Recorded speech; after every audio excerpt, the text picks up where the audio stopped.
Vous entrez dans la pièce et le bébé perd la tête. Pas en pleurs, non, c'est l'inverse. Les bras tendus, le corps qui bascule vers l'avant, un son quelque part entre le couinement et la revendication. Puis l'autre parent arrive 10 minutes plus tard et il reçoit un coup d'œil poli, peut-être un petit sourire. Rien de comparable à ce qui vient de se passer. Et si vous êtes le parent qui a eu droit au coup d'œil poli, vous connaissez déjà cette sensation très particulière. Quelque chose entre l'amusement et une petite piqûre silencieuse qu'on ne mentionne pas à voix haute. La plupart des gens appellent ça une phase. Les pédiatres disent que c'est normal. Et techniquement, les deux sont vrais. Mais les chercheurs qui ont consacré leur carrière à l'étude du comportement d'attachement précoce vont vous dire quelque chose que ni l'un ni l'autre de ces deux explications ne capture. Ce qui ressemble à une préférence est en réalité l'un des systèmes d'évaluation les plus sophistiqués jamais produits par l'évolution. Et le bébé qui l'exécute n'a aucune idée qu'il le fait. Commençons par la théorie que tout le monde suppose être correcte. Le bébé préfère celui ou celle qui le nourrit, qui est le plus présent, qui s'occupe le plus de lui. Une logique simple d'entrée-sortie. Plus de contact égale un lien plus fort. Ça semble imparable, et pendant longtemps, c'était l'hypothèse dominante en psychologie du développement. Puis, les chercheurs l'ont réellement testé. Une étude réalisée en 2013 à l'université de Haïfa a suivi 112 familles durant les 18 premiers mois de vie. Ils ont enregistré les heures de soins, les schémas d'alimentation, les réveils nocturnes, absolument tout. Ensuite, ils ont mesuré la préférence d'attachement à 6, 9 et 12 mois à l'aide d'un protocole standardisé appelé la situation étrange. Ce qu'ils ont découvert a démoli la théorie du temps de contact de manière quasi totale. Les heures de soins principales ne prédisaient pas de manière fiable lequel des parents le bébé préférait. Dans une part significative des familles, les bébés montraient des réponses d'attachement plus fortes envers le parent qui passait moins de temps avec eux. Les chercheurs s'attendaient à confirmer la sagesse conventionnelle. À la place, ils avaient un résultat qui ne faisait aucun sens intuitif. Alors, si ce n'est pas le temps, qu'est-ce que c'est ? La réponse est venue d'une direction entièrement différente. En 2019, une équipe de recherche de l'Institut Max Planck pour les sciences cognitives et cérébrales a publié une étude examinant ce qu'ils appelaient la contingence interactionnelle. Le terme semble technique, mais le concept est d'une simplicité trompeuse. La contingence signifie la réactivité, non pas à quelle fréquence vous êtes présent, mais à quel point vous remarquez systématiquement ce que le bébé signale, et y répondez dans le moment. Un parent présent 12 heures par jour, mais fréquemment distrait, fréquemment stressé, fréquemment les yeux sur son téléphone ou perdu dans ses pensées, produit une expérience neuronale très différente pour le bébé qu'un parent présent 4 heures, mais pleinement attentif pendant ces 4 heures. Le cerveau du bébé, ont découvert les chercheurs, ne compte pas les heures. Il mesure quelque chose de bien plus précis. Il mesure à quelle fréquence cette personne me voit vraiment. Et voici là où la science devient véritablement étrange. Des bébés âgés de seulement 8 semaines ont démontré la capacité de distinguer les réponses qui sont contingentes à leur propre comportement de celles qui ne le sont pas.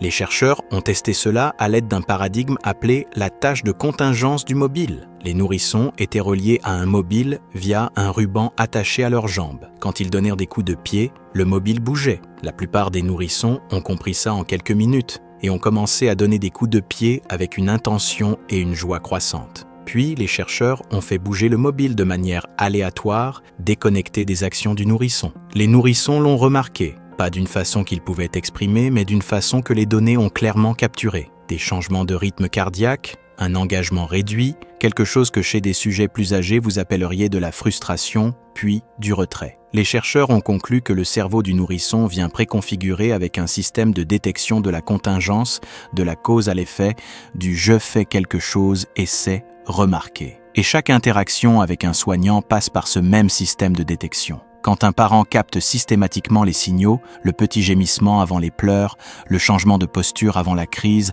la façon spécifique dont le bébé tend les bras pour être porté versus quand il veut juste être prêt, ce parent accumule quelque chose que les chercheurs appellent la sécurité ressentie. Non pas l'amour en abstrait, mais un sentiment neurologiquement encodé que cette personne me suit. Cette personne est sûre. Le bébé qui tend les bras vers ce parent à travers la pièce ne fait pas un choix sentimental.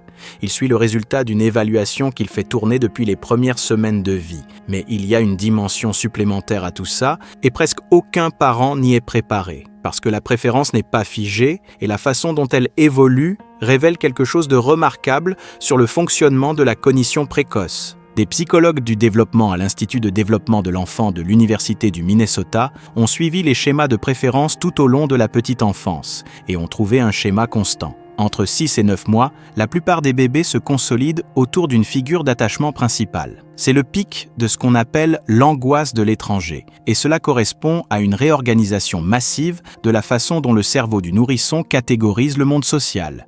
Familier contre inconnu, sûr contre incertain. La préférence ne concerne pas seulement ce parent-là. C'est le cerveau du bébé qui trace un cercle autour de ce qu'il a classé comme connu et qui se retire vers le centre de ce cercle quand le monde semble incertain. Voici ce que ça signifie concrètement. Le parent qui se retrouve écarté pendant cette période n'est pas rejeté pour ce qu'il est. Il est utilisé comme jauge. Regardez ce qui se passe quand ce parent entre dans la pièce lors d'un moment calme. Pas de stress, pas d'étranger, pas de perturbation. La préférence s'adoucit considérablement. Elle se durcit à nouveau quand le bébé est fatigué, malade, surstimulé. La hiérarchie d'attachement ne reflète pas l'amour. Elle reflète l'évaluation de la menace. Et la figure d'attachement numéro 1, c'est celle dont le système nerveux du bébé a encodé qu'elle est le signal le plus fiable que le niveau de menace est bas. Maintenant, voici la découverte qui a complètement recadré la façon dont les chercheurs pensent aux parents non préférés. Pendant des décennies, l'hypothèse était que l'attachement secondaire était simplement un attachement plus faible, moins important, plus remplaçable. Les données des 10 dernières années ont systématiquement détruit cette hypothèse. Une étude longitudinale de référence publiée dans la revue Child Development a suivi des enfants de la petite enfance jusqu'à l'âge de 7 ans et a constaté que la qualité de l'attachement au soignant secondaire, celui qui ne reçoit pas les bras dramatiquement tendus au retour du travail, prédisait des résultats cognitifs et sociaux spécifiques que l'attachement primaire ne prédisait pas. En particulier, la volonté de l'enfant d'explorer des situations inconnues, sa résilience quand le soignant principal était indisponible et sa capacité à nouer des relations avec des personnes en dehors de la famille immédiate. Les chercheurs ont commencé à appeler ça l'extension de la base sécurisée. La figure d'attachement principale est la maison de base. La figure d'attachement secondaire est ce qui apprend à l'enfant qu'il est sûr de quitter la maison de base du tout. Le bébé qui vous offre un sourire poli pendant qu'il perd la tête pour l'autre parent ne vous ignore pas. Il s'entraîne avec vous, apprend à travers les interactions avec vous que le monde au-delà du cercle intérieur est aussi navigable, que les étrangers peuvent devenir familiers, que le nouveau peut devenir sûr. Vous n'êtes pas le second choix. Vous enseignez une leçon différente et irremplaçable. Il y a cependant une chose qui mérite attention, car la préférence saine a une signature, et quand cette signature est absente, les chercheurs disent que c'est important. Une préférence d'attachement normale est fluide dans les moments calmes et s'intensifie sous le stress. Le bébé qui préfère fortement un parent devrait quand même finir par être consolé par l'autre, devrait quand même s'engager avec l'autre pendant le jeu, devrait quand même montrer une récupération quand le parent préféré revient après une absence. Ce qui préoccupe les pédiatres du développement, c'est autre chose. Un bébé qui ne peut être consolé par aucun des deux parents. Un bébé qui montre la même réponse plate aux deux soignants et aux étrangers. Un bébé qui ne semble pas suivre le visage de l'un ou l'autre parent avec une attention ou une préférence particulière. Ces schémas, notent des chercheurs du National Institute of Child Health and Human Development, peuvent indiquer des perturbations dans le système d'attachement qui n'ont rien à voir avec la qualité du rôle parental et tout à voir avec la façon dont le système nerveux du bébé traite l'information sociale. Une identification précoce, avant 12 mois, change ce que l'intervention peut accomplir d'une façon que l'attente jusqu'à la toute petite enfance ne peut tout simplement pas reproduire. Faites confiance à votre instinct là-dessus. Vous observez cet enfant plus attentivement que quiconque d'autre sur Terre. Et les parents qui remarquent que quelque chose ne semble pas normal ont presque toujours raison qu'il vaut la peine d'approfondir. Alors, la prochaine fois qu'un bébé tend les bras par-dessus vous vers l'autre personne dans la pièce, souvenez-vous de ce que vous regardez vraiment. Un cerveau qui fait tourner une évaluation continue depuis avant de pouvoir tenir sa propre tête. Un système nerveux qui a enregistré des milliers de micro-interactions et les a utilisées pour construire une carte de qui le voit le plus clairement. Un petit être humain faisant la chose la plus sophistiquée qu'un organisme puisse faire. Classer le monde selon le sentiment de sécurité qu'il procure et se pencher vers la personne qui l'a le plus souvent rendu le plus sûr. Ce n'est pas du rejet, c'est de la précision. Et c'est la chose la plus honnête que l'un de nous puisse jamais communiquer à une autre personne. N'oubliez pas de vous abonner à ma chaîne YouTube pour découvrir encore plus de contenu comme celui-ci.